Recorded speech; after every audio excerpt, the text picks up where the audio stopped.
बात करें अगर प्रेसिडेंट की पावर्स की, तो प्रेसिडेंट की जो है सबसे पावर्स में से सबसे इंपॉर्टेंट पावर आती है इमरजेंसी पावर।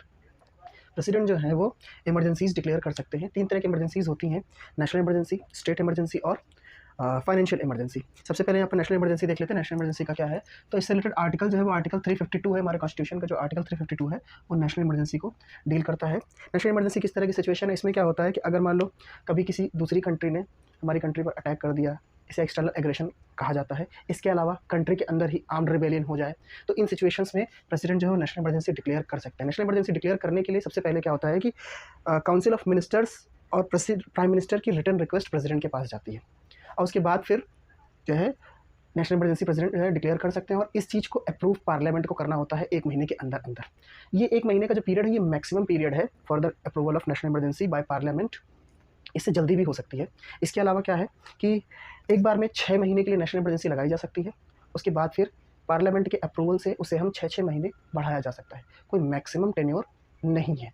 नेशनल इमरजेंसी की कंडीशन में कुछ चीज़ें जो है वो आपको देखनी ज़रूर चाहिए। जैसे क्या है कि जब नेशनल इमरजेंसी लगती है तो सिटीजन्स के जो राइट्स होते हैं, फंडामेंटल राइट्स, ये राइट्स सस्पेंडेड हो जाते हैं। जैसे कि right to assemble, right to speech, इस तरह के जो राइट्स हैं ये सारे जो है वो सस्पेंडेड हो जाते हैं, और इनके इन्फोर्समेंट के लिए कोई आदमी कोर्ट भी नहीं जा सकता। मतलब कि राइट टू कॉन्स्टिट्यूशनल रेमेडीज़ जो है वो भी सस्पेंड हो जाता है। इसके अलावा क्या होता है कि कंट्री का जो फेडरल सिस्टम है, फेडरल सिस्टम का मतलब जहाँ पर पावर्स जो है वो डिवाइडेड है स्टेट और यूनियन के बीच में, वो फेडरल सिस्टम जो है वो कन्वर्ट हो जाता है यूनिटरी सिस्टम में।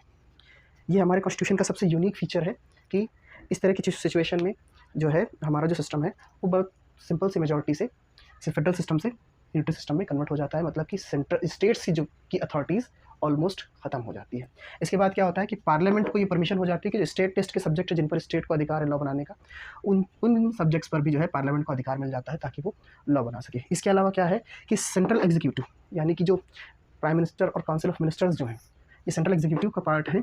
ये जो है ये थोड़ा सा डिक्टेटर के जैसे पावर एज्यूम कर लेते हैं। इस तरह की सिचुएशन जो है वो नेशनल इमरजेंसी का। बात करें अगर स्टेट इमरजेंसी की, तो इससे रिलेटेड कौन सा आर्टिकल डील करता है, आर्टिकल 356 जो है वो स्टेट इमरजेंसी के बारे में बात करता है। स्टेट इमरजेंसी को हम प्रेसिडेंट रूल के नाम से भी जानते हैं। इसमें क्या होता है, इसमें अगर जैसे स्टेट की जो गवर्नमेंट किस तरीके से काम करे, इन सारी चीज़ों की रिपोर्ट जो है गवर्नर प्रेसिडेंट को देते रहते हैं। अगर गवर्नर को ये लगता है कि स्टेट की मशीनरी फेल हो गई है और वो इसकी रिपोर्ट जो है वो प्रेसिडेंट साहब को दे देते हैं, तो उस केस में क्या होता है कि स्टेट में इमरजेंसी लगाई जाती है। लेकिन इस तरह की इमरजेंसी लगाई जाने से पहले क्या होता है कि पार्लियामेंट में उसे 2 महीने के अंदर अंदर उसे अप्रूव होना होता है। इसके अलावा क्या होता है कि मिनिमम पीरियड 6 महीने के लिए इस तरह की इमरजेंसी लगाई जाती है। फिर 6-6 महीने तक इस इमरजेंसी को पार्लियामेंट्री प्रोसीजर्स के थ्रू अप्रूवल मिलता रहता है, तो ये एक्सटेंड करती रहती है। मैक्सिमम 3 साल तक के लिए लगाई जा सकती है नॉर्मल कंडीशन में। अगर 3 साल से ज़्यादा लगाने की ज़रूरत पड़ रही है तो अमेंडमेंट्स करने के बाद ही इसको 3 साल से ज़्यादा स्टेट इमरजेंसी लगाई जा सकती है। 3 साल अगर जो है नॉर्मल कंडीशन की अगर बात करें तो मैक्सिमम 3 साल तक के लिए लगाई जा सकती है। 3 साल के बाद फिर स्टेट में इलेक्शन करवाने ज़रूरी हैं। कुछ चीज़ें इसमें जो है चेंज हो जाती हैं। जैसे क्या है कि जो गवर्नमेंट है स्टेट की, इसको कौन टेकन ओवर कर लेता है, इसको प्रेसिडेंट टेक ओवर कर लेते हैं, और वो वहाँ पर गवर्नर की हेल्प से फिर उनका रूल शुरू हो जाता है। इसके बाद क्या होता है कि प्रेसिडेंट जो वहाँ की जो विधानसभा है, स्टेट लेजिस्लेटिव असेंबली, उसे वो डिसॉल्व कर देते हैं। इसके अलावा क्या होता है कि वहाँ की जो काउंसिल ऑफ मिनिस्टर है उसको वो डिसमिस कर देते हैं। इसके अलावा क्या होता है कि पार्लियामेंट को अथॉरिटीज़ मिल जाती हैं कि उस पर्टिकुलर स्टेट के लिए लॉज बनाने की परमिशन जो है वो पार्लियामेंट को मिल जाती है। उस स्टेट के लिए अगर एनुअल बजट भी बनना है तो वो एनुअल बजट जो है उसका भी अधिकार जो है वो एनुअल बजट जो है वो पार्लियामेंट में प्रेजेंट किया जाता है। इसके बाद तीसरी इमरजेंसी आपकी आती है, बात करें अगर फाइनेंशियल इमरजेंसी की, तो इससे रिलेटेड कौन सा आर्टिकल है, आर्टिकल 360। ये फाइनेंशियल इमरजेंसी से डील करता है। इंडिया में अभी तक फाइनेंशियल इमरजेंसी नहीं लगी। नेशनल इमरजेंसी और स्टेट इमरजेंसीज तो लग चुकी हैं, लेकिन फाइनेंशियल इमरजेंसी नहीं लगी है। फाइनेंशियल इमरजेंसी किस तरह की सिचुएशन में आती है, तो जब कंट्री की फाइनेंशियल कंडीशन जो है बहुत ज़्यादा ख़राब हो जाए, जैसे भी हाल में ही श्रीलंका का आपने एग्जाम्पल देखा होगा। इसके अलावा पाकिस्तान में जो हालात चल रहे हैं वो भी फाइनेंशियल इमरजेंसी जैसे ही हालात हैं। पाकिस्तान ने अभी तक इमरजेंसी डिक्लेयर नहीं करी, लेकिन श्रीलंका ने फाइनेंशियल इमरजेंसी डिक्लेयर कर दी है। तो इस तरह की सिचुएशन में क्या होता है कि प्रेसिडेंट जो है वो क्या कर सकते हैं, सैलरीज और जो अलाउंसेस मिलते हैं एग्जीक्यूटिव्स के, जजेस के जो हाई कोर्ट के जजेस और सुप्रीम कोर्ट के जो जज हैं, इनके जो अलाउंसेस जो मिलते हैं, या एग्जीक्यूटिव्स से पब्लिक सर्वेंट के जो एग्जीक्यूटिव्स होते हैं, परमानेंट एग्जीक्यूटिव्स, उनकी सैलरी और उनके अलाउंसेस जो हैं उनको रिड्यूस कर दिया जाता है। इसके अलावा क्या होता है कि स्टेट्स के जो मनी बिल्स हैं, प्रेसिडेंट उन्हें देख सकते हैं। प्रेसिडेंट के पास चीज़ें अगर वो चाहे तो वो उन चीज़ों के लिए देख सकते हैं कि किस तरीके से जो है स्टेट के मनी बिल्स पास हो रहे हैं। उसके बाद क्या है, प्रेसिडेंट जो है एक फाइनेंशियल कमीशन सेटअप करते हैं ताकि जल्द से जल्द इस तरह के क्राइसिस से निकलने के लिए कोई मेथड निकाला जा सके। इसके अलावा प्रेसिडेंट को जो भी ठीक लगता है इस तरह की क्राइसिस से बाहर निकलने के लिए, वो सारे वो मेथड्स अडॉप्ट करते हैं ताकि इस फाइनेंशियल इमरजेंसी को जल्दी से जल्दी खत्म कर दिया जाए। फाइनेंशियल इमरजेंसी को लगाने से पहले क्या होता है कि पार्लियामेंट से अप्रूव करवाना होता है, तो इसको भी जो है पार्लियामेंट से मैक्सिमम पीरियड 2 महीने का है। 2 महीने के पीरियड से पहले फाइनेंशियल इमरजेंसी को पार्लियामेंट से अप्रूव होना चाहिए सिंपल मेजॉरिटी। अब बात करते हैं प्रेसिडेंट की कुछ पावर्स की लिमिटेशंस की बात करते हैं। आपको यहाँ पे देखने में लग रहा है कि प्रेसिडेंट के पास इतनी सारी पावर्स है तो प्रेसिडेंट जो है वो एब्सोल्यूट है, ऐसा नहीं है। प्रेसिडेंट की पावर्स पे कुछ लिमिटेशंस हैं। जैसे कि सबसे पहली पावर लिमिटेशन ये है कि प्रेसिडेंट जो है वो कुछ भी इंडिपेंडेंटली होकर के, कंप्लीटली इंडिपेंडेंट होकर के डिसीजन नहीं ले सकते। उन्हें जो है वो काउंसिल ऑफ मिनिस्टर्स की एडवाइस पर ही एक्ट करना होता है। ये सबसे नेसेसरी कंडीशन है। सर्टेन सिचुएशंस आती है जहाँ पर वो जो है काउंसिल ऑफ मिनिस्टर्स की एडवाइस को नज़रअंदाज कर देते हैं, वो एक अलग बात है, लेकिन ज़्यादातर कंडीशंस में यही होता है कि उन्हें काउंसिल ऑफ मिनिस्टर्स की एडवाइस पर ही काम करना होता है। इसके अलावा क्या है कि इमरजेंसीज़ के केस में, अगर इमरजेंसीज़ की पावर्स को आप देखें तो ये सारी पावर्स जो प्रेसिडेंट के पास हैं, लेकिन इन सभी इमरजेंसीज़ को पार्लियामेंट से अप्रूवल होना चाहिए। प्रेसिडेंट जो है वो पास कर सकते हैं, इमरजेंसी लगवा सकते हैं, लेकिन उन्हें अप्रूवल किससे मिलना चाहिए? पार्लियामेंट से मिलना चाहिए। इसके अलावा क्या है कि अगर प्रेसिडेंट जो है वो कॉन्स्टिट्यूशन के प्रोविजंस के अगेंस्ट अगर काम करते हैं तो उनको इम्पीच भी किया जा सकता है। उनको इम्पीच करने का प्रोसीजर आप सभी जानते होंगे कि उनको उनकी पोस्ट से हटाने के लिए इस तरह का प्रोविज़न आता है, तो उनको उनकी पोस्ट से हटाया भी जा सकता है, इम्पीचमेंट के अगेंस्ट भी लाया जा सकता है। तो ये सारी जो है ये प्रेसिडेंट की लिमिटेशंस हैं। हमारे यहाँ जो है प्रेसिडेंट जो है वो सिस्टम हमारे यहाँ जो है वो ज़्यादातर ब्रिटेन से ही अडॉप्ट किया गया है, लेकिन कंप्लीटली ब्रिटेन जैसा सिस्टम नहीं है। जैसे ब्रिटेन में क्या है कि वहाँ पर जो मोनार्क है वो एक ही फैमिली के पास उसकी जो है अथॉरिटी है, लेकिन हमारे यहाँ ऐसा नहीं है। हमारे यहाँ जो प्रेसिडेंट है वो इलेक्टेड रिप्रेजेंटेटिव है। इसी की वजह से जो है हमारी कंट्री जो है रिपब्लिक कहलाती है। प्रेसिडेंट जो है वो हेड ऑफ़ द स्टेट है, लेकिन हेड ऑफ़ द एग्जीक्यूटिव है, हेड ऑफ़ द कंट्री है, लेकिन इसका मतलब ये नहीं कि वो लॉ से ऊपर है। प्रेसिडेंट जो है बस उनको जो है उनका कहीं कुछ ना कुछ पार्लियामेंट में उनका रोल दिया गया है, तो उनको उस दायरे में रह करके ही हमारे जो सेकंड मोस्ट इंपॉर्टेंट एग्जीक्यूटिव है that is vice president.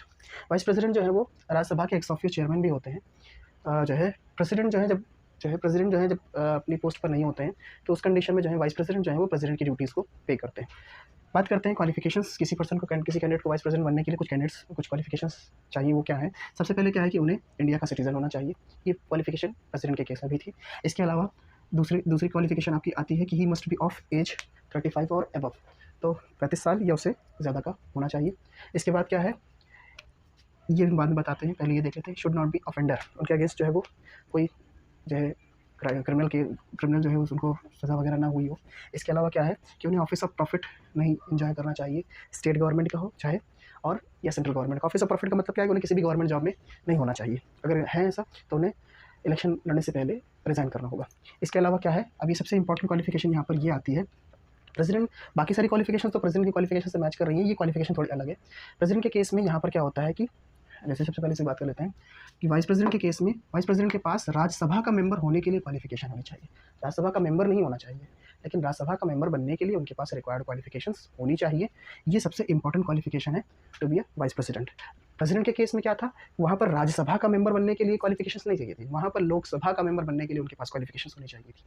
Lok Sabha का मेंबर नहीं होना चाहिए, वहाँ पर भी यही बात आती है, लेकिन उनके पास क्वालिफिकेशंस किसकी होनी चाहिए? लोकसभा की।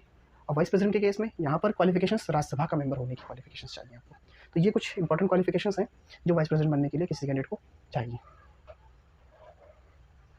बात अगर करें वाइस प्रेसिडेंट के जो है टर्म ऑफ ऑफिस की, तो वाइस प्रेसिडेंट जो है वो 5 साल के लिए इलेक्टेड होते हैं। ये भी एक इलेक्टेड पोस्ट होती है, तो 5 साल के लिए इलेक्टेड होते हैं। इसके अलावा क्या होता है कि अगर इन केस जो है उन्हें कभी रेजिग्नेशन देना हो हेल्थ ग्राउंड्स के बेसिस पर, तो अपने रेजिग्नेशन जो हैं वो वाइस चेयरमैन को देते हैं।